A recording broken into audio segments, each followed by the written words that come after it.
지금 뭐라고 했어요? 우리 엄마가 남긴 금괴를 어머님이 팔았다고요? 그 말 한마디에 저는 발밑이 통째로 무너져 내리는 기분이었습니다. 새까만 상복도 채 벗지 못한 친정엄마의 장례식장에서 시어머니는 시장에서 배추 한 포기 산 얘기하듯 태연하게 말했습니다. 내 남편 사업에 급히 보태야 해서 그랬다. 제 어머니가 평생 허리띠를 졸라매며 모은 피 같은 돈이었습니다. 그 순간 제 안에 무언가가 끊어지며 슬픔의 눈물은 차가운 복수의 불씨로 변해버렸습니다. 사연 시작 전에 무료로 할 수 있는 구독과 좋아요를 눌러주시면 제게 큰 힘이 됩니다. 세상 모든 소리가 한순간에 사라졌습니다. 조문객들의 나지막한 위로, 멀리서 들려오던 곡소리, 바람에 흔들리는 문소리까지 오직 제 귓속에서 윙윙거리는 이명과 미친 듯이 울리는 심장 소리만이 전부였습니다. 눈앞에 시어머니 입술이 움직이는 것 같았지만 무슨 말을 더 하는지는 들리지 않았습니다. 그저 제 영혼을 비웃는 듯한 그 번들거리는 입술만 보일 뿐이었습니다. 어머님, 지금 그게 무슨 말씀이세요? 장례 중이잖아요. 우리 엄마 아직 저기 저렇게 웃고 계시잖아요. 제 목소리는 물에 잠긴 듯 작고 희미하게 새어나왔습니다.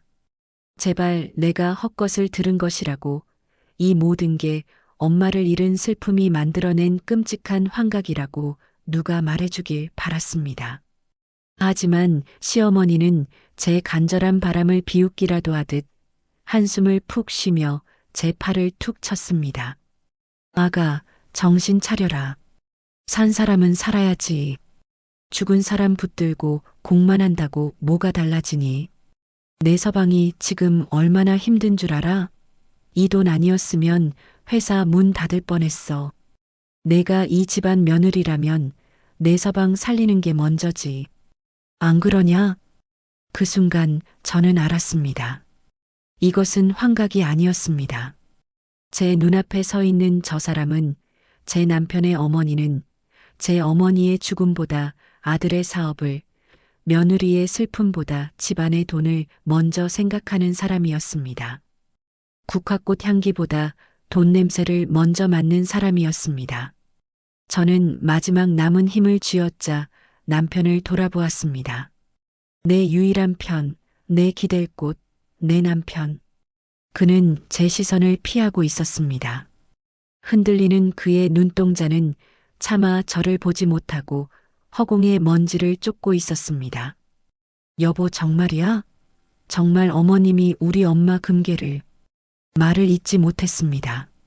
팔았다는 그 잔인한 단어를 제 입으로 내뱉는 순간 모든 것이 진짜 현실이 되어버릴 것만 같았습니다.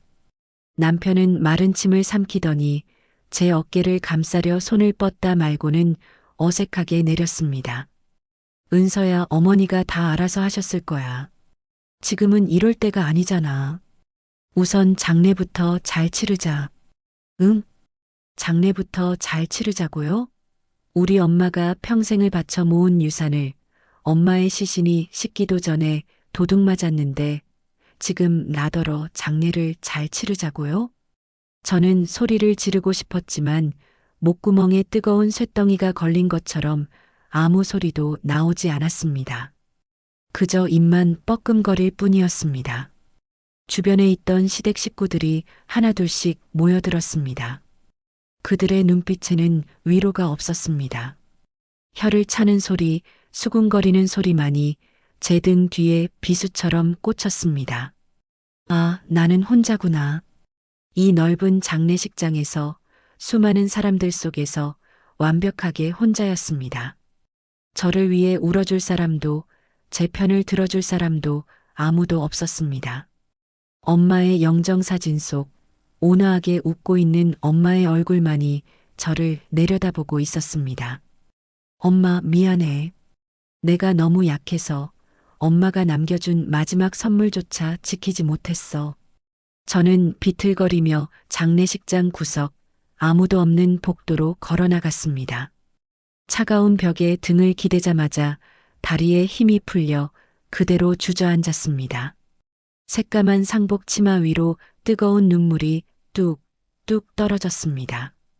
그 눈물은 슬픔의 눈물이 아니었습니다. 분노와 배신감, 그리고 내 자신에 대한 지독한 원망이 뒤섞인 눈물이었습니다. 그때 문득 엄마의 목소리가 귓가에 울리는 듯 했습니다. 10년 전쯤이었을까요? 제가 결혼하고 얼마 안 되었을 때 친정집에 갔다가 엄마가 장롱 깊숙한 곳에서 작은 비단 주머니를 꺼내는 것을 보았습니다. 그 안에는 손가락 2마디만 한 작은 금괴가 들어 있었습니다. 은서야, 이거 봐라. 엄마가 너 대학 보낼 때 쓰려고 모았다가 내가 장학금 받는 바람에 남은 돈으로 산 거다. 이게 엄마 적금이다. 그때만 해도 저는 철없이 웃으며 말했습니다. 엄마, 이걸로 뭐 하려고. 나중에 맛있는 거나 사 먹지. 그러자 엄마는 제 손을 꼭 잡으며 말했습니다. 아니다, 은서야. 이건 내 비상금이다. 여자가 살다 보면 별의별 일을 다 겪는다. 남편도 못 믿고 자식도 못 믿을 때가 와. 그때 이게 내 마지막 자존심을 지켜줄 기다. 엄마는 돈이 없어서 평생 서럽게 살았지만 내 딸은 그렇게 살게 안 할란다. 그렇게 한 개, 2개 모으기 시작한 금괴가 어느덧 1000개가 되었다는 말을 들었을 때 저는 엄마의 깊은 사랑에 눈물만 흘렸습니다. 그것은 단순한 황금이 아니었습니다. 딸을 향한 어머니의 애끓는 마음이었고 한평생의 희생이었습니다. 그런데 그 마음을, 그 희생을 시어머니는 단돈 몇 푼에 팔아치운 것입니다. 아들의 사업 자금이라는 그럴듯한 핑계를 대면서 말입니다. 복도 끝에서 남편의 발소리가 들려왔습니다. 그는 제 앞에 와서 쭈그리고 앉았습니다. 은서야, 일어나. 사람들이 봐. 이러지 마. 그의 목소리에는 미안함 대신 짜증이 묻어 있었습니다. 사람들이 보면 안 되는 짓은 내가 아니라 당신들이 했잖아요. 어떻게 나한테 이럴 수 있어? 당신 엄마가 도둑질을 했는데 어떻게 당신은 가만히 있을 수가 있냐고. 저는 악에 받쳐 소리쳤습니다. 제 목소리는 갈라지고 떨렸지만 그 안에 담긴 분노는 날카로웠습니다. 남편의 얼굴이 일그러졌습니다. 도둑질? 말이 심하잖아. 어머니가 당신 돈 훔쳤어? 다 우리 잘 되자고 하신 일이잖아. 당신은 우리 집안 망하는 꼴 보고 싶어서 이래? 그 말이 결정타였습니다. 우리 집안. 그래, 나는 이 집안 사람이 아니었던 겁니다. 나는 그저 이 집안의 대를 잇고 살림을 하고 필요할 때는 친정의 재산까지 가져다 바쳐야 하는 그런 존재였을 뿐입니다. 저는 자리에서 벌떡 일어났습니다. 더 이상 눈물은 나지 않았습니다.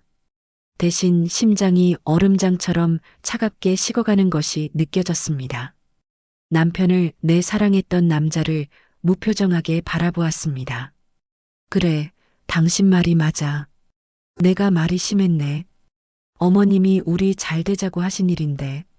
제 목소리가 너무나 차분해서였을까요? 남편은 오히려 당황한 듯 보였습니다. 은서야, 그래, 내가 이해해주니 다행이다. 우선, 됐어. 그만해. 저는 그의 말을 잘랐습니다. 그리고 그를 지나쳐 다시 영정사진 앞으로 걸어갔습니다. 아무 일도 없었다는 듯 엄마의 사진 앞에 국화꽃 한 송이를 더 올려놓고 2손을 모았습니다. 주변에서 웅성거리는 소리가 들렸지만 제 귀에는 아무것도 들어오지 않았습니다. 엄마, 나 이제 울지 않을 거야. 대신 강해질게. 엄마가 내게 마지막으로 남겨준 그 마음, 내 자존심. 반드시 내 손으로 되찾을 거야. 10년이 걸려도 20년이 걸려도 좋아. 내 어머니의 피눈물을 저들의 웃음값으로 쓰게 두지는 않을 테니까. 장례식에 남은 시간 동안 저는 단 한마디도 하지 않았습니다. 그저 로봇처럼 조문객을 맞고 절을 하고 상을 치웠습니다. 시어머니는 제가 순순히 현실을 받아들였다고 생각했는지 만족스러운 미소를 지었고 남편은 제 눈치를 보면서도 안도하는 기색이었습니다. 그 누구도 제 얼어붙은 미소 아래서 어떤 불씨가 타오르기 시작했는지 알지 못했습니다. 장례가 끝난 후 텅 빈 엄마의 집을 정리하다가 낡은 책상 서랍 안쪽에서 작은 종이 뭉치를 발견했습니다. 엄마의 손때가 묻은 금은방의 보증서들이었습니다. 금괴의 중량과 순도, 그리고 구매 날짜가 꼼꼼하게 적혀 있었습니다. 저는 그 종이들을 부서질세라 조심스럽게 품에 안았습니다. 이것은 단순한 종이 조각이 아니었습니다. 시어머니의 죄를 증명할 증거이자 내 복수의 시작을 알리는 신호탄이었습니다. 저는 그날 이후 다짐하고 또 다짐했습니다. 지금은 내가 힘이 없어 아무것도 할 수 없지만 언젠가는 반드시 저들이 가장 행복하고 가장 높은 곳에 있다고 믿는 바로 그 순간에 모든 것을 되돌려 주리라. 내 인생의 잿더미 위에서 과연 무엇이 피어날까? 그것은 분명 용서의 백합이 아니라 복수의 장미일 것입니다. 그리고 그 장미의 가시는 상상할 수 없을 만큼 날카롭고 치명적이게 될 것입니다. 불쏘시개는 이미 제 심장 깊은 곳에서 뜨겁게 타오르기 시작했습니다. 엄마 장례 후 저희 집은 이전과 같은 공간이었지만 전혀 다른 곳이 되어 있었습니다. 공기부터가 달랐습니다. 예전에는 사람 사는 온기가 희미하게나마 감돌았다면 이제는 문틈으로 스며드는 겨울바람보다 더 시리고 날카로운 냉기만이 가득했습니다.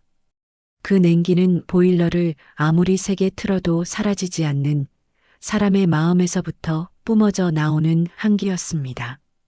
시어머니는 더 이상 제 눈치를 보지 않았습니다. 아니, 애초에 본 적도 없었겠지만 이제는 아예 저를 없는 사람 혹은 있어도 되는 하찮은 물건처럼 대했습니다. 아침 식탁에서부터 그 변화는 노골적으로 드러났습니다. 갓 지어 김이 모락모락 나는 밥은 시어머니와 남편의 앞으로, 제 앞에는 어젯밤 먹다 남은 찬밥 한 덩이가 놓였습니다. 제가 무심코 남편의 밥그릇을 보았다는 이유만으로 시어머니의 날카로운 젓가락이 날아왔습니다. 어딜 쳐다봐? 내 서방 밥그릇에 구멍 나겠다. 내 복에 겨운 줄 알아야지. 어디서 밥투정이야. 저는 아무 말 없이 고개를 숙였습니다. 목구멍으로 넘어가는 밥알이 모래알처럼 서걱거렸습니다. 하지만 저는 꾸역꾸역 삼켰습니다. 살아야 했으니까요. 살아남아서 이 모든 것을 갚아주어야 했으니까요. 밥 한 톨이라도 더 먹고 힘을 내야 했습니다. 남편은 제 옆에서 그 모든 것을 보고 있었지만 아무 말도 하지 않았습니다. 그는 그저 자신의 밥그릇에만 코를 박고 있었습니다. 마치 제 모욕을 못 본 척하면 이 집안의 평화가 유지될 것이라고 믿는 사람처럼 말입니다. 한때는 세상에서 가장 든든했던 그의 어깨가 이제는 세상에서 가장 비겁하고 초라한 벽처럼 느껴졌습니다. 그날 오후 시어머니는 백화점에서 사온 듯한 번쩍이는 쇼핑백을 대여섯 개나 들고 집으로 돌아왔습니다. 현관에 들어서자마자 거실 바닥을 닦고 있던 제게 쇼핑백을 툭 던졌습니다. 이거 정리 좀 해놔라. 쇼핑백 안에는 눈이 부실 정도로 화려한 모피 코트와 악어 가죽 핸드백, 그리고 보기에도 비싸 보이는 보석들이 들어 있었습니다. 제 어머니의 피와 눈물이 저렇게 번쩍이는 사치품으로 둔갑해 있었습니다. 저는 말없이 그것들을 꺼내 시어머니의 옷장에 걸었습니다. 옷장 문을 닫는 순간 제 손끝이 파르르 떨려왔습니다. 저 옷장 안에 갇힌 것은 값비싼 물건들이 아니라 제 어머니의 한 맺힌 인생이라는 생각이 들었습니다. 며칠 뒤 남편의 사업이 기적적으로 회생했다는 소문이 친척들 사이에 퍼졌습니다.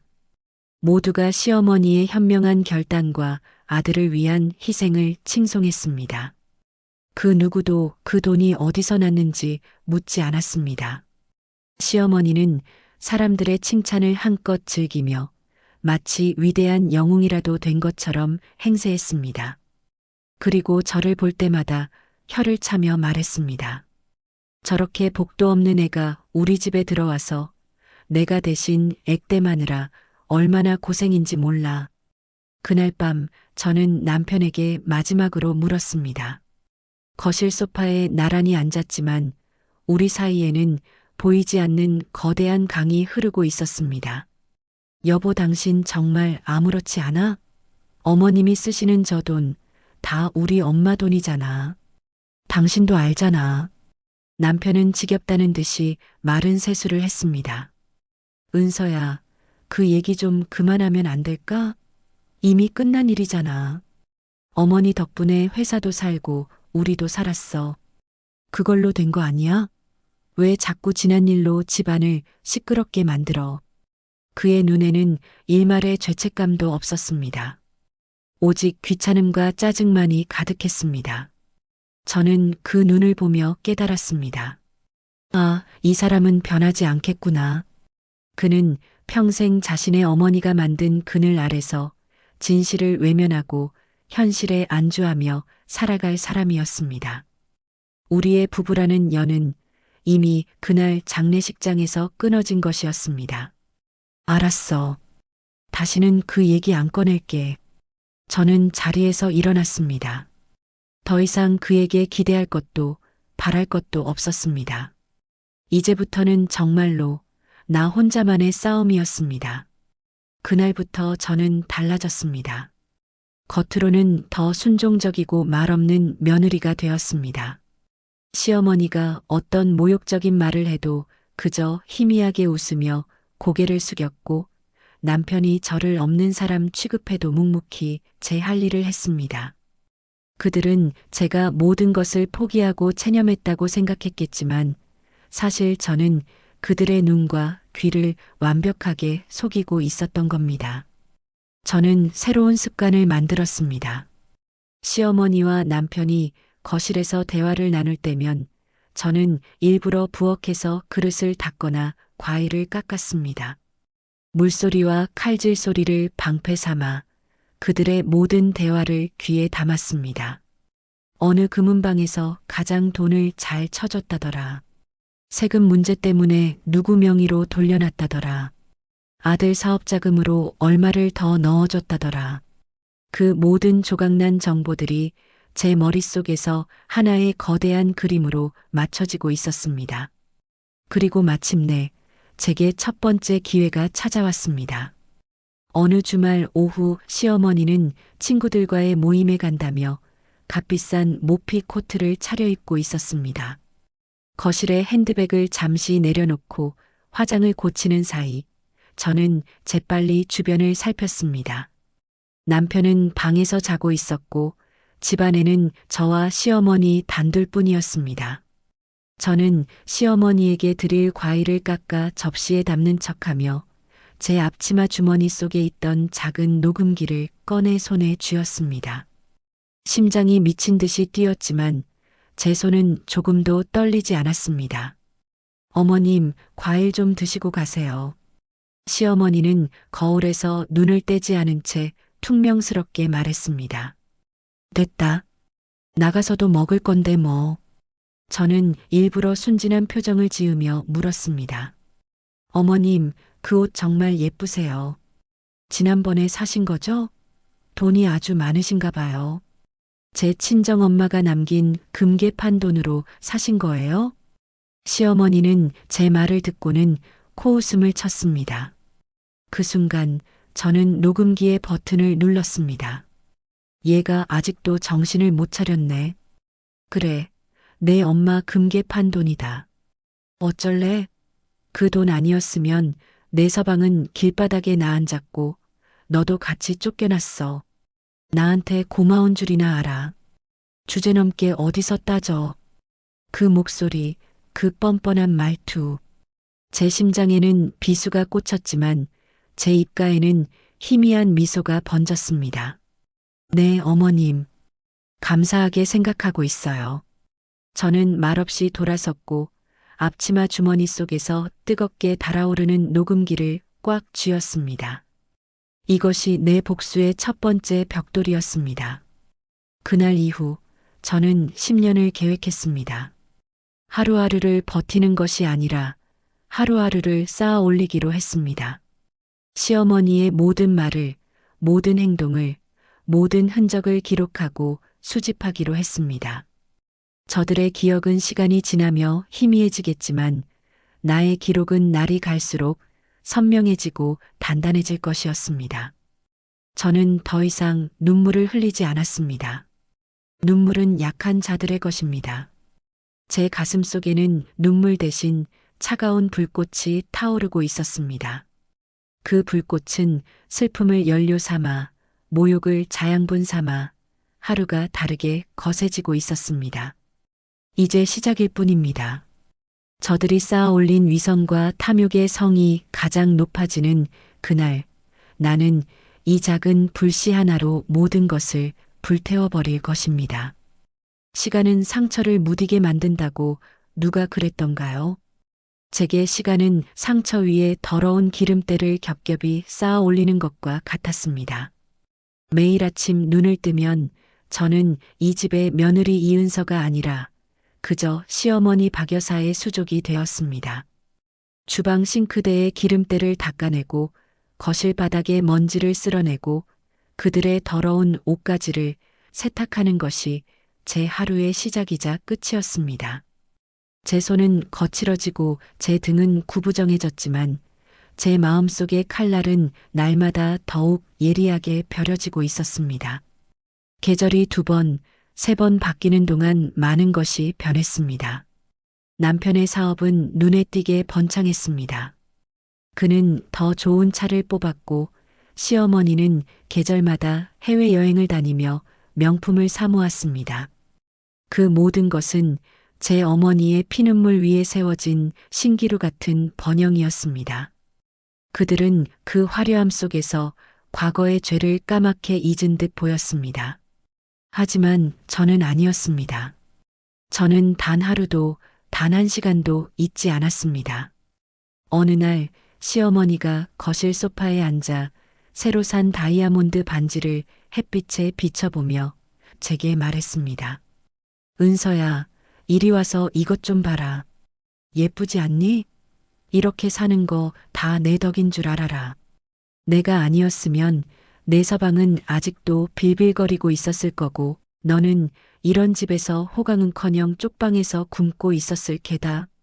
그러니 나한테 매일 아침 절이라도 해야 하는 거야. 알겠니? 그 순간 예전 그 녹음 파일 속 목소리가 다시 귓가에 울리는 듯 했습니다. 그래, 내 엄마 금괴 판 돈이다. 어쩔래? 그 뻔뻔함은 조금도 변하지 않았습니다. 저는 묵묵히 걸레를 빨아 물기를 짜내며 대답했습니다. 네, 어머님. 다 어머님 덕분입니다. 제 목소리는 더없이 순종적이었지만 제 등 뒤로 흐르는 식은 땀은 그들의 죄를 기록하는 잉크와 같았습니다. 그들은 저를 길들였다고 생각했겠지만 저는 길들여진 것이 아니었습니다. 그저 완벽한 복수를 위해 가장 완벽한 먹잇감의 모습으로 위장하고 있었을 뿐입니다. 남편과의 사이는 이제 돌아올 수 없는 강을 건넜습니다. 우리는 한 지붕 아래 살았지만 서로에게 유령 같은 존재였습니다. 그는 제 얼굴을 똑바로 쳐다보지 않았고 저 역시 그에게 어떤 기대도 하지 않았습니다. 그는 밤늦게 들어와 술에 취해 잠들었고 아침 일찍 도망치듯 집을 나갔습니다. 어쩌면 그 역시 알고 있었을 겁니다. 자신의 비겁함이 이 집을 거대한 무덤으로 만들고 있다는 사실을 말입니다. 하지만 그는 외면을 택했고 저는 그 외면을 제 복수의 자양분으로 삼았습니다. 그러던 어느 날 제게 2번째 기회가 찾아왔습니다. 그것은 운명처럼 아주 사소한 순간에 찾아왔습니다. 그날은 시어머니의 오랜 친구분이 집으로 놀러 온 날이었습니다. 저는 부엌에서 그녀들이 마실 차와 다과를 준비하고 있었습니다. 거실에서는 시어머니의 과장된 웃음소리와 자랑이 쉴 새 없이 흘러나왔습니다. 어머, 말도 마. 우리 아들이 얼마나 잘 나가는지. 이번에 강남에 빌딩 계약 직전이라니까. 다 이 어미가 뒤에서 팍팍 밀어준 덕이지. 정말 박 여사 대단하다. 어떻게 그렇게 돈이 많아? 에이, 다 방법이 있지. 우리 그 바보 같은 며느리 있잖아. 걔 친정에서 물려받은 게 좀 있었거든. 내가 아주 머리를 잘 써서 싹 빼돌렸지. 걔는 아직도 내가 잠깐 빌려 쓴 줄 안다니까? 아주 순진에 빠져가지고. 으하하. 그 웃음소리가 제 심장을 얼어붙게 만들었습니다. 피가 거꾸로 솟는 기분이었습니다. 하지만 동시에 제 머리는 얼음처럼 차가워졌습니다. 이것이다. 이것이야말로 빼도 박도 못할 증거다. 저는 찻잔을 든 쟁반을 들고 거실로 나가는 척 부엌과 거실 사이의 문 바로 뒤에 멈춰 섰습니다. 그리고 조용히 앞치마 주머니 속 핸드폰의 녹음 버튼을 눌렀습니다. 제 심장은 금방이라도 터져 나올 것처럼 격렬하게 뛰었지만 제 호흡은 한없이 고요했습니다. 시어머니 친구의 목소리가 이어졌습니다. 세상에, 그래도 괜찮겠어? 나중에 며느리가 알면 어쩌려고. 알긴 뭘 알아. 걔는 내가 하라는 대로 하는 꼭두각시야. 내가 꽉 잡고 있어서 찍소리도 못해. 만약에라도 따지면 쫓아내면 그만이지. 돈도 없는 게 어딜 가겠어. 안 그래? 그 금덩어리들은 원래 우리 아들 거였어. 걔는 그냥 굴러온 돌인데 복덩이가 아니라 금덩이를 물고 굴러왔더라고. 얼마나 좋아. 꼭두각시, 굴러온 돌, 쫓아내면 그만. 그 단어 하나하나가 칼날이 되어 제 가슴을 후벼 팠습니다. 하지만 저는 입술을 꽉 깨물고 버텼습니다. 지금 흘릴 눈물은 사치였습니다. 이 모든 모욕은 훗날 그들의 목을 겨눌 가장 날카로운 창이 될 것이었습니다. 녹음은 성공적이었습니다. 그날 밤 모두가 잠든 사이 저는 화장실에 웅크리고 앉아 이어폰을 귀에 꽂았습니다. 그리고 낮에 녹음된 파일을 재생했습니다. 스피커를 통해 흘러나오는 시어머니의 목소리는 제 귀로 듣던 것보다 훨씬 더 악랄하고 추악했습니다.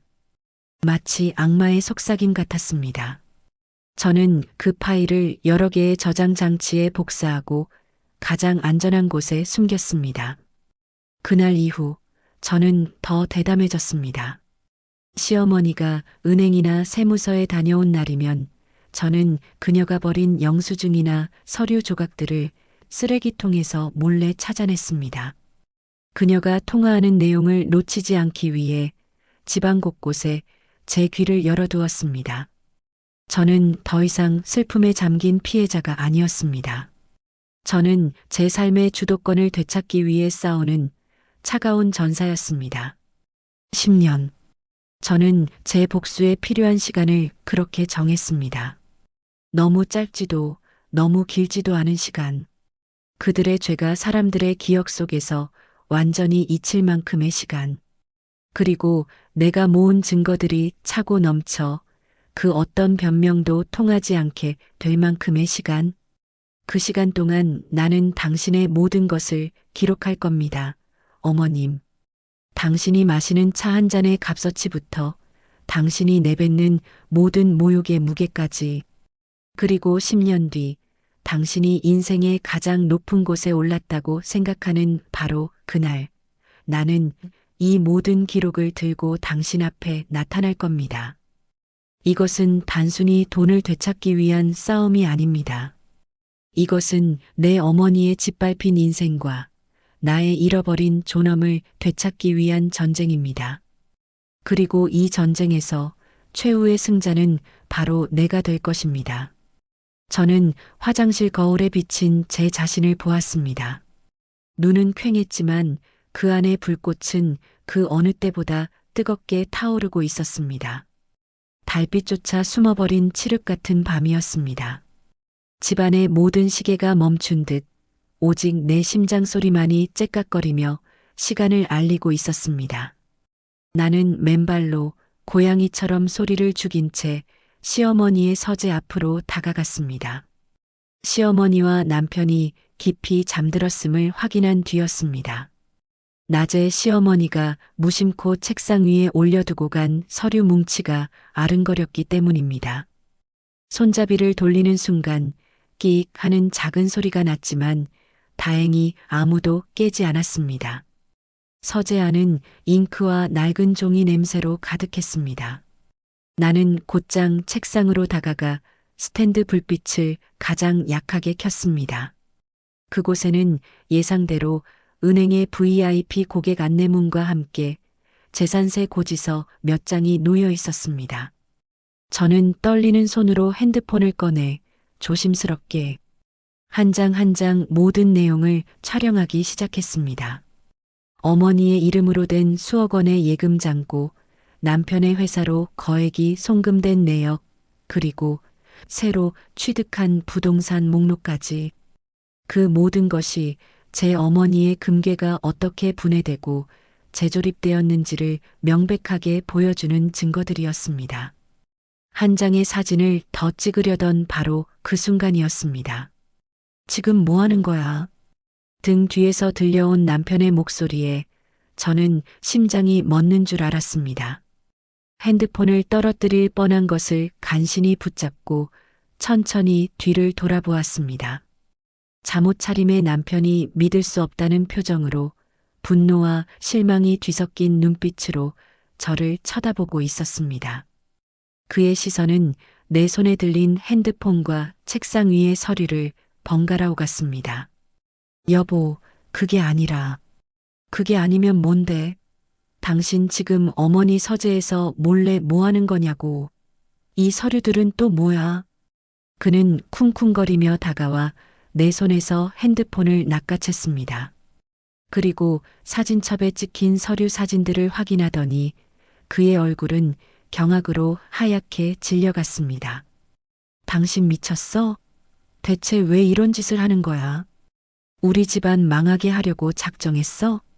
그의 목소리는 분노로 떨리고 있었습니다. 하지만 그 분노는 어머니의 죄를 향한 것이 아니라 그 죄를 파헤치려는 저를 향한 것이었습니다. 저는 차갑게 그를 마주 보았습니다. 더 이상 변명도 설명도 하고 싶지 않았습니다. 망해? 이 집안이 어떻게 쌓아 올린 건데 망한다는 소리를 해? 내 어머니 피눈물로 세운 성이잖아. 당신은 정말 아무렇지도 않아? 저 돈들이 다 어디서 났는지 뻔히 알면서. 그러니까 그 얘기 좀 그만하라고 했잖아. 어머니가 다 알아서 하신 일이야. 당신은 그냥 입 다물고 조용히 살면 되는 거라고. 왜 일을 이렇게 만들어? 조용히 살라고? 당신 어머니는 내 어머니 유산을 훔쳤고 당신은 그걸 방관했어. 그런데 나더러 조용히 살라고? 당신 사람이야? 우리의 언성은 점점 높아졌습니다. 그동안 억눌러왔던 모든 감정이 한꺼번에 터져 나왔습니다. 남편은 제 팔을 거칠게 붙잡았습니다. 그래, 나 사람 아니다. 당신 같은 여자랑 사는 동안엔 사람으로 못 살아. 대체 원하는 게 뭐야? 돈이야? 그래서 이렇게 뒤를 캐고 다니는 거야? 얼마면 되는데? 얼마를 줘야 이 지긋지긋한 짓을 그만둘 건데? 돈? 그 말이 제 마지막 남은 이성의 끈을 끊어버렸습니다. 저는 팔을 뿌리치고 그의 뺨을 힘껏 내리쳤습니다. 짝 하는 날카로운 소리가 텅 빈 서재를 울렸습니다. 그의 얼굴에도 제 얼굴에도 충격이 스쳐 지나갔습니다. 우리가 결혼하고 처음으로 서로에게 손을 댄 순간이었습니다. 당신 정말 끝까지 나를 비참하게 만드는구나. 내가 원하는 게 돈으로 보여. 내가 지난 몇 년간 어떤 심정으로 이 집에서 숨 쉬고 살았는지 당신은 단 한 번이라도 생각해 본 적 있어? 눈물이 쏟아졌습니다. 하지만 이번 눈물은 약해서 흘리는 눈물이 아니었습니다. 마지막 남은 애정과 신뢰가 산산조각 나는 소리였습니다. 남편은 얻어맞은 뺨을 감싸 쥐고 저를 노려보았습니다. 그의 눈에는 더 이상 사랑도 연민도 없었습니다. 오직 경멸과 혐오만이 가득했습니다. 그래, 이제 알겠다. 당신은 우리 가족이 아니었어. 처음부터 이 집안 재산 노리고 들어온 거였지. 더 이상은 못 참아. 당장 이 집에서 나가. 나가? 당신이 무슨 자격으로 나더러 나가라 말아 해. 이 집, 당신 회사, 당신 어머니가 걸친 명품까지 그거 다 내 돈이야. 내 어머니 돈이라고. 닥쳐. 그는 제 핸드폰을 바닥에 내동댕이 쳤습니다. 액정이 박살나며 산산조각이 났습니다. 그 모습이 마치 우리의 관계를 보여주는 것 같았습니다. 더 이상은 돌이킬 수 없다는 것을 우리 둘 다 직감했습니다. 저는 부서진 핸드폰 조각을 내려다보며 차갑게 웃었습니다. 그래, 부숴. 얼마든지. 하지만 진실은 부술 수 없을 거야. 내가 오늘 밤 뭘 봤는지, 뭘 들었는지 당신은 평생 모를 테니까. 저는 뒤도 돌아보지 않고 서재를 나왔습니다. 제 방으로 돌아와 문을 잠그자마자 저는 그대로 무너져 내렸습니다. 쿵 하고 닫힌 문은 나와 남편 사이의 관계에 찍힌 마침표와 같았습니다. 이제 정말로 끝이었습니다. 더 이상 부부도 가족도 아니었습니다. 오직 복수해야 할 대상과 복수해야 할 나만이 남았을 뿐입니다. 고독했습니다. 온 우주에 나 혼자만 남겨진 기분이었습니다. 하지만 이상하게도 마음 한구석은 오히려 후련했습니다. 더 이상 기대할 것이 없다는 사실이 나를 더 강하게 만들었습니다. 이제 나를 가로막을 것은 아무것도 없었습니다. 남편의 눈치도 시어머니의 감시도 이 집안의 평화라는 허울 좋은 명분도 저는 침대 밑 깊숙한 곳에 숨겨두었던 작은 상자를 꺼냈습니다. 그 안에는 엄마의 금괴 보증서와 시어머니의 목소리가 담긴 녹음기 그리고 오늘 밤의 일까지 꼼꼼하게 기록한 제 비밀 일기장이 들어 있었습니다. 저는 부서진 핸드폰에서 유심칩과 메모리 카드를 조심스럽게 빼내 그 상자 안에 함께 넣었습니다. 저는 창밖을 보았습니다. 동이 트려면 아직 멀었습니다. 이 길고 어두운 밤처럼 저의 복수도 이제 막 시작되었을 뿐입니다. 저는 외롭지만 더 이상 약하지 않습니다. 이 고독이야말로 나를 지켜줄 유일한 갑옷이니까요. 그날 이후 우리 집에는 새로운 규칙이 생겼습니다. 저와 남편은 서로를 투명 인간처럼 대했습니다. 같은 식탁에서 밥을 먹고 같은 소파에 앉아 TV를 보았지만 우리는 서로의 존재를 철저히 무시했습니다. 숨소리조차 섞이지 않으려는 듯 우리는 각자의 섬에 고립되어 살아갔습니다. 시어머니는 우리의 냉전을 눈치챘지만 오히려 만족스러워하는 눈치였습니다. 아들이 완전히 자기 편이 되었다고 확신했기 때문이겠지요. 그녀는 이제 저를 며느리가 아닌 돈 한 푼 받지 않고 부려먹는 가사도우미 이상으로 생각하지 않았습니다. 시간이 흐르고 제 복수의 달력은 10년을 향해 한 장 한 장 넘어가고 있었습니다. 제 비밀 상자 속 증거들은 먼지가 쌓이는 대신 저의 분노를 자양분 삼아 날마다 더욱 단단해져 갔습니다. 시어머니의 탈세 정황이 담긴 서류 조각, 금괴를 팔아치운 돈으로 사들인 부동산 등기부등본 사본, 그리고 그녀의 뻔뻔한 목소리가 담긴 녹음 파일들까지 그것들은 더 이상 단순한 증거가 아니었습니다. 그것은 저의 잃어버린 10년이었고 제 어머니의 한이었습니다. 그리고 마침내 그날이 왔습니다. 제 길고 긴 기다림의 끝을 알리는 신호탄이었습니다. 어느 저녁 식사 자리, 시어머니는 목에 잔뜩 힘을 주고 폭탄 선언을 했습니다. 나 돌아오는 내 생일에 칠순잔치 할란다. 그냥 조촐하게 하는 그런 거 말고 호텔 빌려서 아주 성대하게 할 거야. 그동안 고생한 나를 위한 선물이기도 하고 우리 집안이 이만큼 컸다는 걸 사람들한테 똑똑히 보여줘야지. 안 그러니 아들, 남편은 기다렸다는 듯이 맞장구를 쳤습니다. 당연하죠, 어머니. 제가 강남에서 제일 좋은 호텔로 예약하겠습니다. 어머니 칠순인데 이 정도는 해드려야죠. 그들의 대화를 듣는 순간 저는 숟가락을 든 채 그대로 굳어버렸습니다. 그리고 속으로 웃었습니다. 아, 드디어 때가 왔구나. 당신들이 스스로 무덤을 파는구나. 성대한 칠순 잔치. 모든 친척과 지인들이 모여 당신의 성공과 명예를 칭송하는 바로 그 자리. 당신의 인생에서 가장 빛나는 그 순간. 이보다 더 완벽한 복수의 무대는 없을 것이었습니다. 저는 아무 말 없이 밥을 먹었습니다. 하지만 제 머릿속은 그 어떤 때보다 빠르고 차갑게 회전하고 있었습니다. 칠순 잔치 날짜가 정해지자마자 저는 본격적으로 움직이기 시작했습니다. 낮에는 여전히 순종적인 며느리의 가면을 쓰고 집안일을 했습니다. 하지만 밤이 되면 제 작은 방은 거대한 전쟁을 준비하는 비밀 사령부로 변했습니다.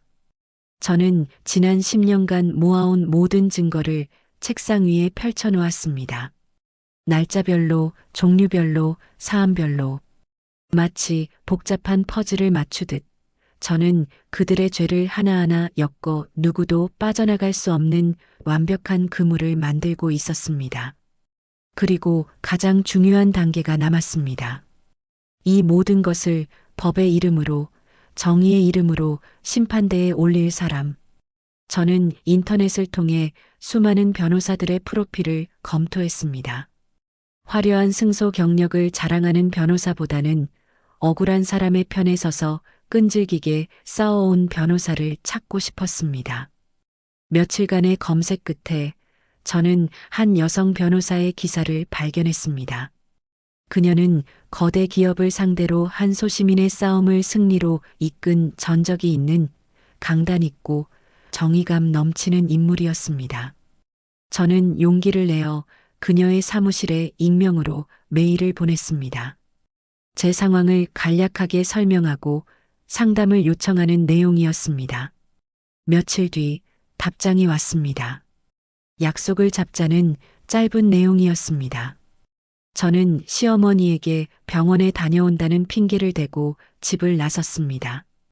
변호사 사무실로 향하는 제 발걸음은 무거웠지만 마음은 이상할 정도로 고요했습니다.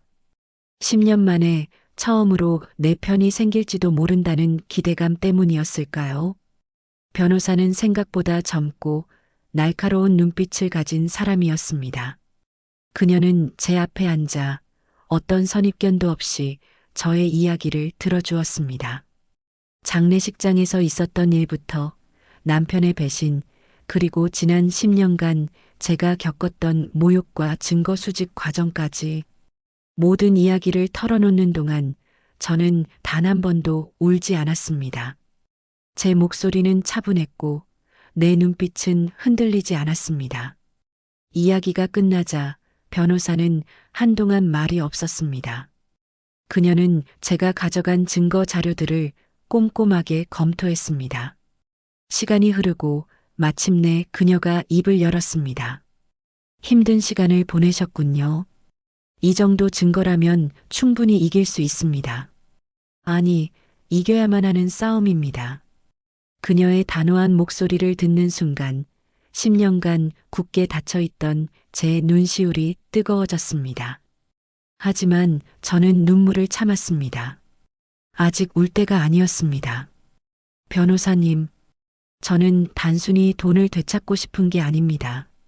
저는 그들에게 죗값을 묻고 싶습니다. 그들이 가장 행복하고 가장 자랑스러워하는 바로 그 순간에 모든 것을 무너뜨리고 싶습니다. 변호사는 제 눈을 똑바로 바라보며 말했습니다. 무슨 뜻인지 알겠습니다. 이윤서 씨, 제가 함께 칠순잔치에 가겠습니다. 법정에서가 아니라 바로 그 잔치 자리에서 소장을 전달하겠습니다. 모든 사람이 보는 앞에서 그들의 위선적인 가면을 벗겨드리겠습니다. 우리는 악수를 나누었습니다. 그녀의 손은 따뜻하고 단단했습니다. 10년 만에 처음으로 잡아보는 내 편의 손이었습니다. 집으로 돌아오는 길, 세상이 다르게 보였습니다. 회색빛이었던 도시가 총천연색으로 빛나는 것 같았습니다. 저는 더 이상 외롭지 않았습니다. 내 뒤에는 이제 법이라는, 정의라는 거대한 산이 버티고 있었습니다. 칠순잔치는 한 달 앞으로 다가왔습니다. 집안은 잔치 준비로 분주했습니다. 시어머니는 매일같이 값비싼 드레스를 맞추고 잔치에 낼 음식을 시식하며 행복한 비명을 질렀습니다. 남편은 그런 시어머니의 곁에서 흐뭇한 미소를 지으며 손님들에게 보낼 초대장을 쓰고 있었습니다. 그들은 자신들의 발밑에서 어떤 거대한 지각 변동이 일어나고 있는지 꿈에도 알지 못했습니다. 저는 그 모습을 조용히 지켜보며 제 역할을 충실히 수행했습니다. 시어머니가 시키는 대로 잔치 준비를 돕고 초대 손님들 명단을 정리했습니다. 그럴수록 제 마음은 더욱 차갑고 단단해졌습니다. 결전의 날 전날 밤, 저는 제 방에서 창밖을 내다보았습니다. 도시의 불빛들이 별처럼 반짝이고 있었습니다. 저 불빛 아래 얼마나 많은 사람들이 저처럼 억울한 눈물을 삼키며 살아가고 있을까요? 저는 내일의 싸움이 비단 나 하나만을 위한 것이 아니라고 생각했습니다. 그것은 세상의 모든 억눌린 이들을 위한 대리전이기도 했습니다. 저는 비밀 상자를 열어 내일의 전쟁에 가져갈 무기들을 마지막으로 점검했습니다. 변호사가 작성한 날카로운 소장, 시어머니의 목소리가 담긴 녹음 파일, 그리고 그녀의 죄를 증명할 수많은 서류들. 모든 준비는 끝났습니다. 어머님, 당신의 가장 행복한 날이 당신의 가장 비참한 날이 될 겁니다. 당신이 평생을 바쳐 쌓아 올린 그 모래성을 제가 단숨에 무너뜨려 드리겠습니다. 이것이 당신의 며느리로서 제가 당신께 드리는 마지막 선물이자 제 어머니의 딸로서 제가 해야 할 의무입니다. 내일 웃으면서 뵙지요. 알람이 울리기도 전에 눈을 떴습니다. 지난 10년간 단 하루도 편히 잠들지 못했지만 그날 아침만큼은 이상할 정도로 정신이 맑았습니다. 마치 기나긴 전쟁을 앞둔 병사가 모든 준비를 마치고 고요히 출정을 기다리는 심정이었습니다. 창밖은 아직 어두웠지만 제 마음속에는 이미 해가 떠 있었습니다. 심판의 해가. 드디어 시어머니의 칠순 잔칫날이었습니다. 저는 소리 없이 침대에서 일어나 욕실로 향했습니다. 거울에 비친 내 얼굴은 지난 10년의 세월을 고스란히 담고 있었습니다. 눈 밑에는 지워지지 않는 그늘이 졌고 입가에는 희미한 주름이 자리 잡았지만 제 눈빛만은 그 어느 때보다 형형하게 빛나고 있었습니다. 그 눈빛은 더 이상 슬픔이나 체념의 빛이 아니었습니다. 그것은 모든 것을 끝내겠다는 차갑고 단단한 결의의 빛이었습니다. 샤워를 마치고 나오자 아니나 다를까 방문 밖에서 시어머니의 앙칼진 목소리가 들려왔습니다. 이윤서, 아직도 자빠져 자고 있는 거냐? 오늘이 무슨 날인 줄 몰라. 당장 안 튀어나와. 저는 가장 낡고 허름한 옷으로 갈아입고 방을 나섰습니다. 거실로 나가자 시어머니는 막 미용실에서 드라이를 마친 듯 한껏 부풀린 머리를 하고 나를 위아래로 훑어보았습니다. 그녀의 얼굴에는 세상 가장 행복한 사람의 미소가 걸려 있었지만 나를 보는 눈빛에는 경멸이 가득했습니다. 꼬라고는 쯧쯧 너는 잔치에 올 생각하지 마라. 내 그 재수 없는 얼굴을 손님들한테 보일 수는 없지. 너는 그냥 집이나 지키고 있어. 아, 아니다. 할 일은 해야지. 저기 쌓여있는 행주랑 걸레 싹 다 손으로 빨아서 옥상에 널어놓고 화장실은 락스 풀어서 아주 반짝반짝하게 청소해놔. 내가 저녁에 돌아와서 검사할 테니 머리카락 한 올이라도 보이면 각오해라. 그것은 그녀가 제게 내리는 마지막 명령이자 마지막 모욕이었습니다. 10년 전 내 어머니의 유산을 훔친 그 손가락으로 이제는 저를 가리키며 가장 더럽고 힘든 일을 시키고 있었습니다.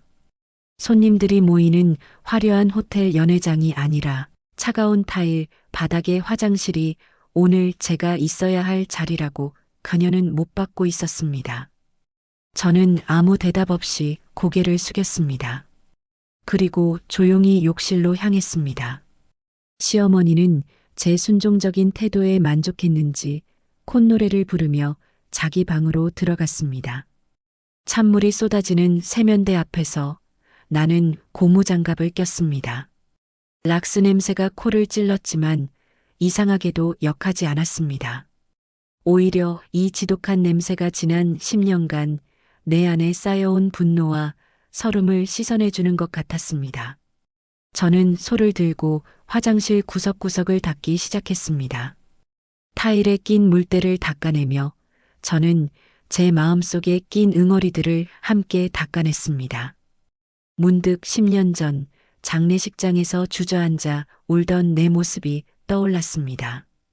그때는 세상이 무너지는 것 같았고 앞으로 어떻게 살아야 할지 막막하기만 했습니다.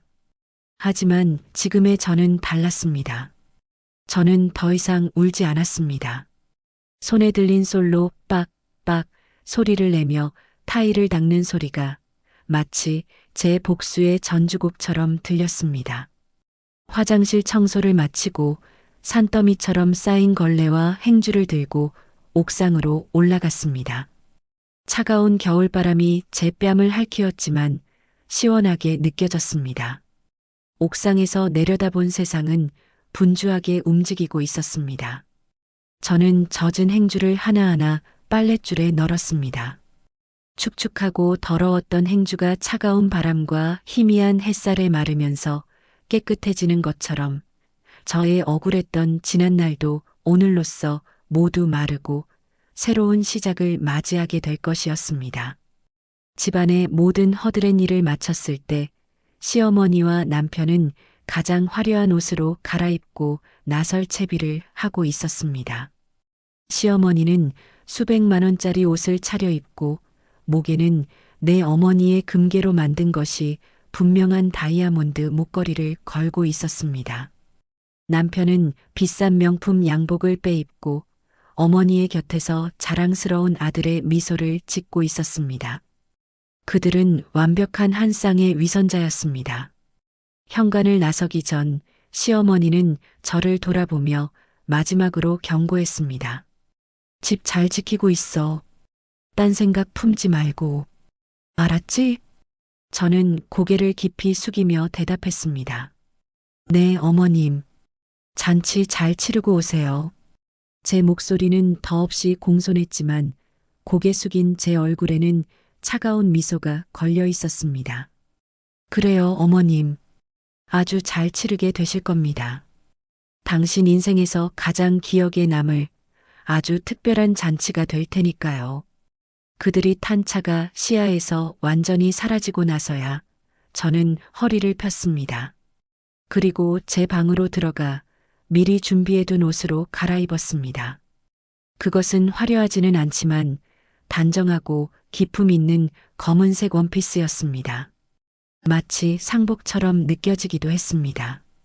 그래, 오늘은 그들의 행복에 대한 나의 애도일이자 나의 새로운 인생이 시작되는 날이니까. 화장대 앞에 앉아 10년 만에 처음으로 정성스럽게 화장을 했습니다. 창백한 얼굴에 생기를 더하고 붉은 립스틱을 꽉 채워 발랐습니다. 거울 속의 나는 내가 알던 약하고 순종적인 이윤서가 아니었습니다. 그곳에는 차가운 분노와 뜨거운 결의로 가득 찬 낯선 여자가 서 있었습니다. 모든 준비를 마치고 저는 작은 가방 하나를 들었습니다. 그 안에는 오늘 이 전쟁을 승리로 이끌 나의 무기들이 들어 있었습니다. 나는 현관문을 열고 밖으로 나섰습니다. 차가운 공기가 다시 한번 제 전신을 감쌌지만 저는 조금도 춥지 않았습니다. 택시를 타고 호텔로 향하는 동안 저는 창밖의 풍경을 말없이 바라보았습니다. 지난 10년의 세월이 주마등처럼 스쳐 지나갔습니다. 서러웠던 날들, 분노했던 밤들, 그리고 홀로 눈물을 삼켜야 했던 수많은 시간들. 그 모든 것이 이제 곧 끝난다고 생각하니 오히려 마음이 평온해졌습니다. 호텔 입구에 도착하자 화려한 옷을 입은 사람들이 웃고 떠들며 연회장으로 들어가고 있었습니다. 그들의 얼굴에는 행복과 기대가 가득했습니다. 저는 그 인파 속으로 조용히 섞여 들어갔습니다. 마침내 거대한 연회장 문 앞에 섰습니다. 문틈으로 시어머니의 웃음소리와 흥겨운 음악소리가 새어나왔습니다. 저 문 너머에 나의 적들이 있습니다. 저 문 너머에 지난 10년간 나를 짓밟아온 모든 것들이 있습니다. 저는 잠시 눈을 감고 심호흡을 했습니다. 그리고 다시 눈을 떴을 때 제 눈빛에는 오직 하나의 감정만이 남아 있었습니다. 이제 이 문을 열면 모든 것이 끝난다. 그리고 새로운 시작이 찾아올 것이다. 저는 천천히 문손잡이 위로 손을 올렸습니다. 잠깐만요. 제 목소리는 크지 않았지만 연회장의 모든 소음을 단숨에 잠재울 만큼 날카롭고 차가웠습니다. 화려한 단상 위에서 시어머니의 일대기를 미화하며 아부성 축사를 늘어놓던 사회자의 말이 허공에서 툭 끊어졌습니다. 연회장을 가득 채웠던 수백 명의 하객들이 일제히 소리가 들려온 곳 연회장 입구 쪽으로 고개를 돌렸습니다. 그곳에 제가 서 있었습니다. 가장 허름한 옷을 입고 집이나 지키고 있어야 할 며느리가 검은 원피스 차림으로 단 한 번도 본 적 없는 냉정한 표정을 한 채 서 있었습니다. 제 옆에는 서류 가방을 든 이지적이고 차가운 인상의 변호사가 함께였습니다. 모든 시선이 제게로 꽂혔습니다. 놀라움, 의아함, 그리고 불쾌함이 뒤섞인 수백 개의 눈동자. 그 중에서도 가장 경악으로 물든 것은 단상 위에 앉아있던 시어머니와 남편의 눈이었습니다. 시어머니는 방금 전까지 만면에 가득했던 인자한 미소를 잃은 채 내가 왜 여기에? 라고 입을 뻐끔거렸습니다. 남편은 자리에서 벌떡 일어날 듯 몸을 들썩이다가 굳은 얼굴로 나를 노려보았습니다. 저는 그 모든 시선을 온몸으로 받으며 천천히 하지만 당당하게 단상을 향해 걸어갔습니다. 제 구두굽 소리가 대리석 바닥을 또각또각 울리며 연회장의 비정상적인 정적을 더욱 깊게 만들었습니다. 마치 사형장으로 걸어가는 집행인처럼 나는 한치의 망설임도 없이 앞으로 나아갔습니다. 사회자는 당황한 기색이 역력한 목소리로 내 앞을 가로막았습니다. 저 부인, 지금은 축사 중이라 무슨 일이신지 모르겠지만 나중에. 저는 그의 말을 가볍게 무시하고 그의 손에 들려있던 마이크를 빼앗아 들었습니다. 그가 저항할 틈도 없는 단호하고 빠른 움직임이었습니다. 저는 마이크를 입에 가까이 대고 잠시 숨을 골랐습니다. 연회장의 모든 사람들이 제 입술만 쳐다보고 있었습니다. 안녕하십니까? 오늘 이 화려한 잔치의 주인공이신 박 여사님의 며느리 이은서입니다. 제 목소리는 마이크를 통해 연회장 전체에 뚜렷하게 울려 퍼졌습니다. 먼저 이 성대한 잔치를 잠시 중단시킨 점에 대해 여기 계신 모든 하객 여러분께 깊은 사죄의 말씀을 드립니다. 하지만 저는 오늘 이 자리가 아니면 안 되는 아주 중요한 이야기를 하러 왔습니다. 그것은 제 시어머니이신 박 여사님의 숨겨진 희생과 위대함에 관한 이야기입니다. 희생과 위대함이라는 단어에 시어머니의 얼굴이 순간적으로 풀어졌습니다. 며느리가 자신의 잘못을 뉘우치고 이 자리에서 자신을 칭송하며 이벤트를 벌이려는 것이라고 착각한 모양이었습니다. 그녀는 다시 인자한 미소를 지으며 관대한 시어머니처럼 고개를 끄덕였습니다. 남편 역시 안도의 한숨을 내쉬며 자리에 앉았습니다. 하지만 그들의 안도는 단 10초도 가지 못했습니다. 여기 계신 모든 분들은 제 시어머니께서 어떻게 자수성가하여 아들의 사업을 이만큼 키워내셨는지 궁금하실 겁니다. 그 비결은 바로 10년 전 돌아가신 제 친정어머니의 유산에 있습니다. 순간 연회장의 공기가 얼어붙었습니다. 시어머니의 얼굴에서 미소가 사라지고 당혹감과 분노가 뒤섞인 표정으로 굳어졌습니다.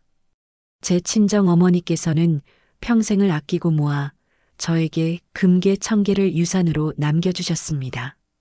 그것은 단순한 황금이 아니라 딸의 미래를 위한 어머니의 피와 눈물이었습니다.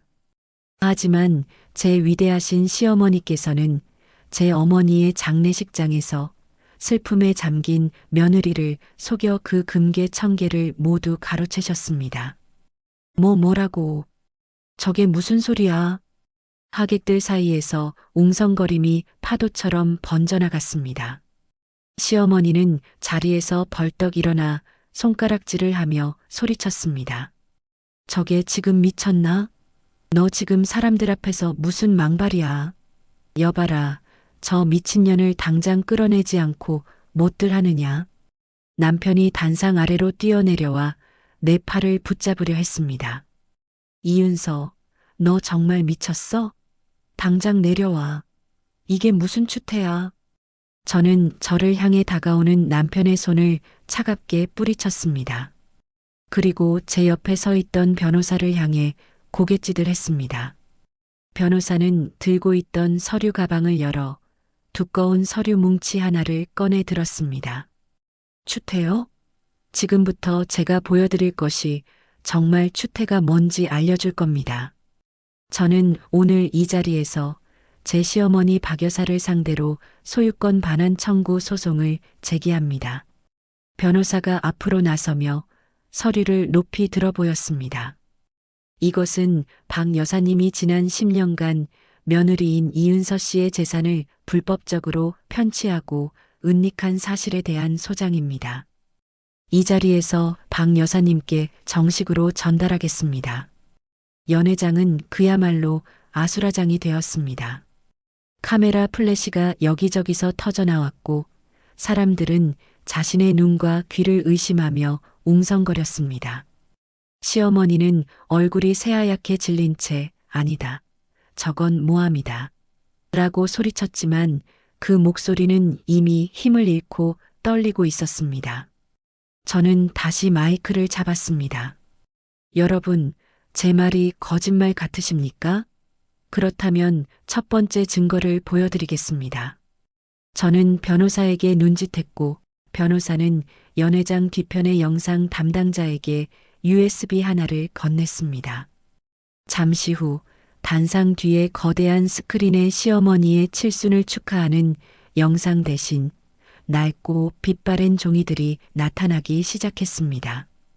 이것은 제 어머니께서 금괴를 구입하며 받으신 보증서들입니다.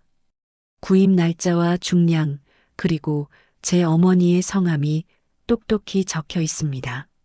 스크린에는 수십 장의 보증서 사진이 차례로 지나갔습니다.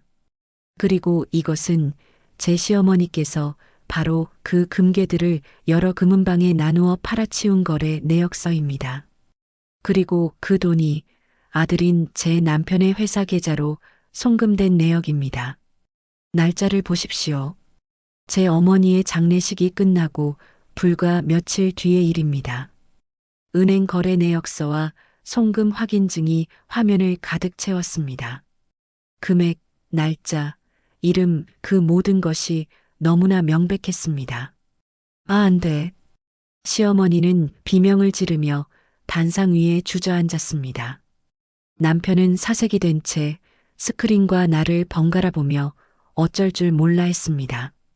하객들은 이제 더 이상 웅성거리지 않았습니다. 그들은 경악과 혐오가 뒤섞인 눈으로 단상 위의 모자를 쳐다보고 있었습니다. 그들이 그토록 칭송하고 부러워했던 성공 신화의 진실이 얼마나 추악하고 더러운 것이었는지 알게 되었기 때문입니다. 저는 단상 위에 쓰러져 있는 시어머니에게로 천천히 걸어갔습니다. 그리고 그녀의 눈앞에 쪼그리고 앉아 마이크 없이 오직 그녀에게만 들릴 목소리로 속삭였습니다. 어떠세요, 어머님? 제가 준비한 칠순 잔치 선물 마음에 드세요? 시어머니는 공포에 질린 눈으로 저를 올려다보았습니다. 그녀의 눈에는 더 이상 탐욕도 오만도 없었습니다. 오직 파멸에 대한 두려움만이 가득했습니다. 저는 다시 자리에서 일어나 마이크를 고쳐 잡았습니다. 그리고 연회장의 모든 사람들을 향해 선언했습니다. 여러분, 놀라지 마십시오. 이것은 이제 겨우 시작일 뿐입니다. 다음은 제 시어머니께서 직접 당신의 죄를 고백하는 목소리를 들려드릴 차례니까요. 그 말을 끝으로 저는 마이크를 바닥에 내려놓았습니다. 그리고 얼어붙은 사람들 사이를 유유히 걸어 나왔습니다. 저는 이미 연회장을 빠져나왔지만 변호사는 제 계획대로 그 자리에 남아 있었습니다. 잠시의 정적이 흐른 뒤 연회장 전체에 설치된 최고급 스피커를 통해 너무나 익숙하지만 그 어떤 소리보다 낯선 목소리가 흘러나오기 시작했습니다. 그것은 시어머니의 목소리였습니다. 어머, 말도 마. 우리 그 바보 같은 며느리 있잖아. 걔 친정에서 물려받은 게 좀 있었거든. 내가 아주 머리를 잘 써서 싹 빼돌렸지. 걔는 아직도 내가 잠깐 빌려 쓴 줄 안다니까? 아주 순진에 빠져가지고. 으하하. 화기애애한 분위기에서 친구에게 자랑하듯 내뱉는 그 경박한 웃음소리. 뒤이어 들려오는 친구의 걱정스러운 목소리. 세상에, 그래도 괜찮겠어? 나중에 며느리가 알면 어쩌려고. 그리고 다시 이어지는 시어머니의 악마처럼 잔인한 목소리. 알긴 뭘 알아. 걔는 내가 하라는 대로 하는 꼭두각시야. 내가 꽉 잡고 있어서 찍소리도 못해. 만약에라도 알게 되면 쫓아내면 그만이지. 돈도 없는 게 어딜 가겠어. 안 그래? 그 금덩어리들은 원래 우리 아들 거였어. 걔는 그냥 굴러온 돌인데 복덩이가 아니라 금덩이를 물고 굴러왔더라고. 얼마나 좋아. 녹음 파일이 재생되는 동안 연회장은 그야말로 생지옥으로 변했습니다. 하객들은 더 이상 수군거리지 않았습니다. 그들은 입을 떡 벌린 채 믿을 수 없다는 표정으로 스피커와 단상 위의 시어머니를 번갈아 쳐다보았습니다. 일부는 역겹다는 듯 고개를 돌렸고 일부는 분노에 찬 눈으로 그녀를 쏘아보았습니다. 그녀가 그토록 과시하고 싶었던 부와 명예가 그녀 자신의 목소리에 의해 가장 추악한 방식으로 발가벗겨지는 순간이었습니다. 꺾어라. 당장 저 소리 끄란 말이야. 시어머니는 귀를 막으며 발악했습니다. 남편이 허둥지둥 달려가 음향 장비를 끄려고 했지만 변호사가 그의 앞을 막아섰습니다. 박정수 씨, 증거인멸 시도입니까? 이 또한 법정에서 당신에게 아주 불리하게 작용할 겁니다. 변호사의 차가운 말에 남편은 그 자리에 얼어붙었습니다. 재생은 계속되었습니다. 제가 순진한 척 그 옷, 제 친정엄마 금괴판 돈으로 사신 거예요? 라고 물었을 때 시어머니가 그래.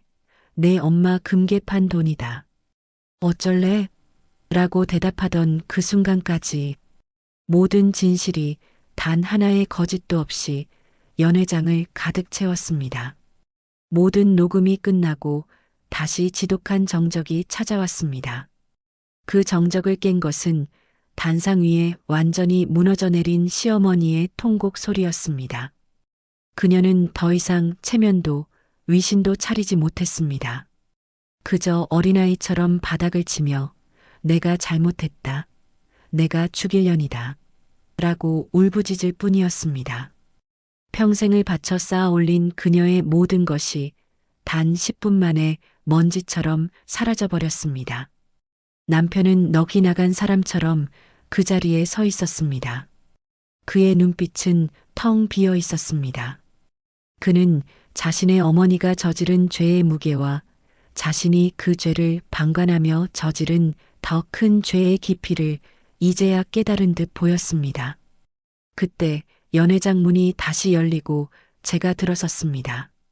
모든 사람들의 시선이 다시 제게로 향했습니다. 저는 울고 있는 시어머니와 망연자실한 남편을 지나쳐 다시 단상 위로 올라갔습니다.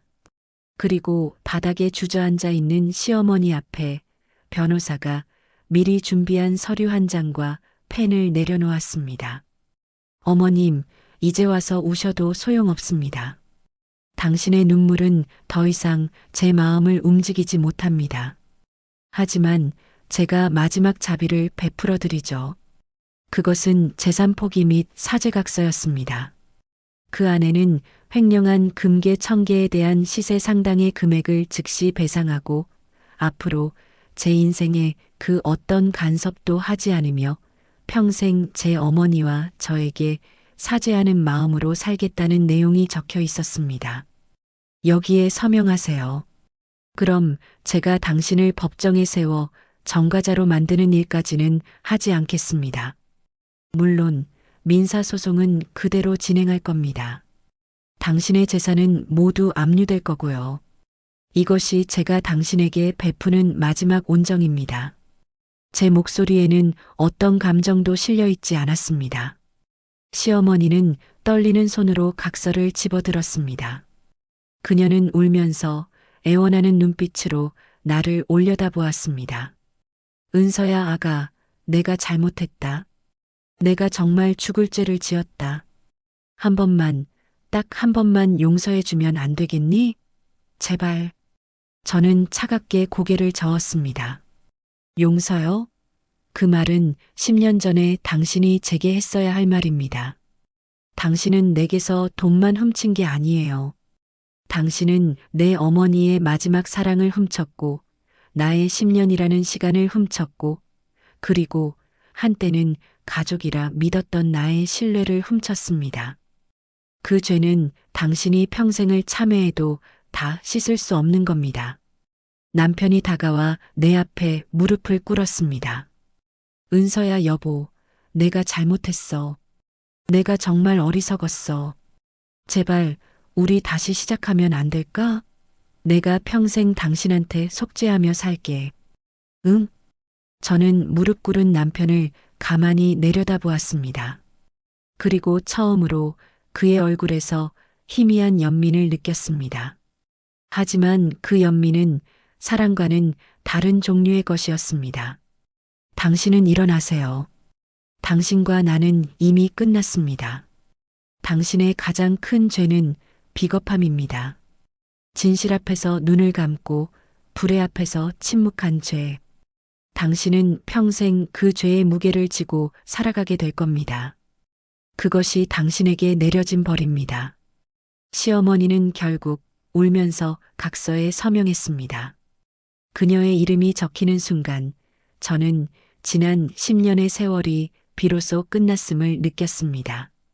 저는 마지막으로 하객들을 향해 고개를 숙였습니다. 소란을 피워 죄송합니다. 이제 제 볼일은 모두 끝났습니다. 저는 뒤도 돌아보지 않고 단상에서 내려왔습니다. 연회장을 가로질러 나가는 제 등 뒤로 아무도 저를 붙잡지 못했습니다. 문을 열고 밖으로 나오자 차갑고 신선한 밤 공기가 내 얼굴을 감쌌습니다. 저는 크게 숨을 들이쉬었습니다. 10년간 저를 짓누르던 무거운 돌덩이가 사라진 기분이었습니다. 그때였습니다. 호텔 앞 분수대 옆에 멈춰서서 밤하늘을 보는데 제 볼 위로 뜨거운 것이 흘러내렸습니다. 눈물이었습니다. 10년 만에 결국은 해내고 말았다며 흘리는 눈물. 그 눈물은 더 이상 분노나 서름의 눈물이 아니었습니다. 모든 것을 끝냈다는 안도감과 짓밟혔던 내 인생을 되찾았다는 기쁨과 그리고 홀로 버텨온 내 자신에 대한 대견함이 뒤섞인 정화의 눈물이었습니다. 저는 한참을 그 자리에 서서 소리내어 울었습니다. 10년치의 눈물을 다 쏟아내는 것 같았습니다. 얼마나 지났을까? 눈물을 그치고 나니 세상이 전보다 훨씬 더 선명하고 아름답게 보였습니다. 저는 젖은 얼굴을 손으로 닦아내고 다시 걷기 시작했습니다. 어디로 가야 할지는 정하지 않았습니다. 하지만 어디로 가든 그곳은 희망으로 가득 차 있을 것이라고 믿었습니다. 제 어머니가 남긴 금괴는 돈이 아니라 마지막 자존심을 지켜줄 힘이라고 했습니다.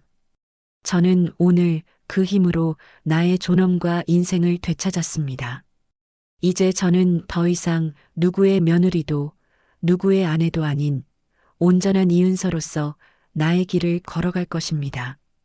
과거는 과거일 뿐 찢어진 편지는 다시 붙지 않는 법입니다. 남겨진 국화 한 송이처럼 시들어갈 뻔했던 제 마음도 이제는 새로운 씨앗을 품고 새로운 봄을 기다릴 것입니다. 여러분이라면 이 길고 긴 싸움의 끝에서 어떤 선택을 하셨을까요? 저의 선택이 옳았다고 말해주실 수 있을까요? 오늘 이야기는 짓밟힌 존엄을 되찾기 위한 한 여성의 10년간의 싸움이었습니다. 우리 삶에도 은서처럼 가슴에 응어리를 안고 살거나 때로는 잘못된 선택으로 후회하는 순간들이 있습니다. 하지만 중요한 것은 그 상처 앞에서 주저앉지 않는 것입니다. 과거는 바꿀 수 없지만 남은 인생은 우리의 선택에 달려 있으니까요. 오늘 은서의 이야기가 더 이상 홀로 아파하지 않고 자신의 목소리를 낼 수 있는 작은 용기와 위로가 되었기를 진심으로 바랍니다. 여러분이 은서였다면 어떤 선택을 하셨을까요? 여러분의 소중한 생각과 감상을 댓글로 들려주세요. 여러분의 하루가 따뜻한 위로로 가득하기를 바라며 저희는 다음에도 마음을 울리는 이야기로 찾아뵙겠습니다. 채널 구독과 좋아요도 잊지 말고 꼭 부탁드립니다.